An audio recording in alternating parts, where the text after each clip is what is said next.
Fables. Join me as we learn about 7 key features of fables. The first key feature is that fables tell a story that are short and fun to read. Let's read a fable titled The Frogs and the Ox. An ox came down to a reedy pool to drink. He splashed heavily into the water. He crushed a young frog into the mud. The old frog soon missed the little one and asked his brothers and sisters what had become of him. "A great big monster," said one of them, "stepped on little brother with one of his huge feet." "Big, was he?" said the old frog, puffing herself up. "Was he as big as this?" "Oh, much bigger," they cried. The frog puffed up still more. "He could not have been bigger than this," she said. But the little frogs all declared that the monster was much, much bigger, and the old frog kept puffing herself out more and more until, all at once, she burst. The moral of the story is, do not attempt the impossible. The second key feature is fables are usually set outside, in the countryside. Let's look at another fable titled The 3 Little Pigs. The 3 Little Pigs is a fable about 3 pigs who build their houses of different materials. A big bad wolf blows down the first 2 pigs' houses, which are made of straw and sticks respectively, but is unable to destroy the 3rd pig's house, which is made of bricks. The moral of the story is hard work and dedication pay off. The third key feature is that fables do not give many details about how the characters or the setting will look like. Let's read another fable together titled The Ant and the Dove. A dove saw an ant fall into a brook. The ant struggled in vain to reach the bank, and in pity, the dove dropped a blade of straw close beside it. Clinging to the straw like a shipwrecked sailor into a broken spar, the ant floated safely to shore. Soon after, the ant saw a man getting ready to kill the dove with a stone. But just as he cast the stone, the ant stung him in the heel, so that the pain made him miss his aim, and the startled dove flew to safety in a distant wood. The moral of the story is, a kindness is never wasted.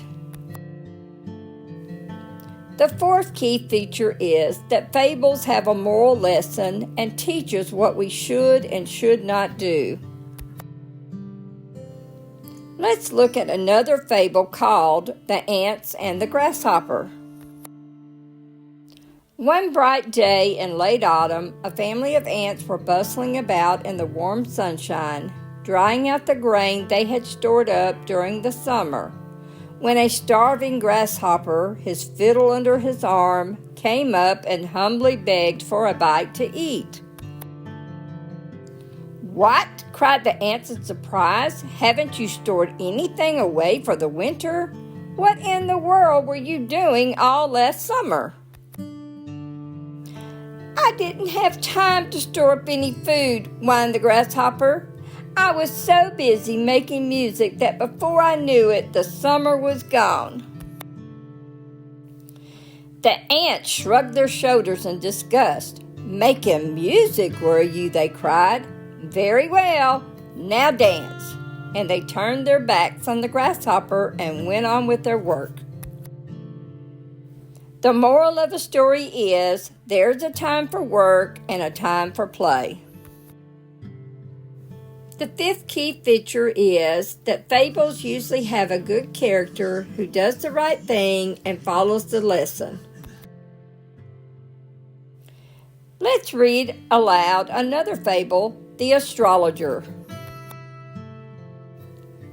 A man who lived a long time ago believed that he could read the future in the stars. He called himself an astrologer and spent his time at night gazing at the sky.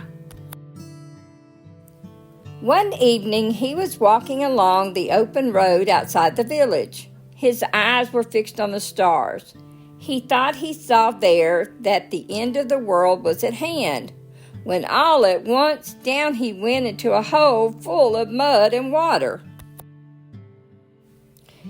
There he stood, up to his ears in the muddy water, and madly clawing at the slippery sides of the hole in his efforts to climb out. His cries for help soon brought the villagers running. As they pulled him out of the mud, one of them said,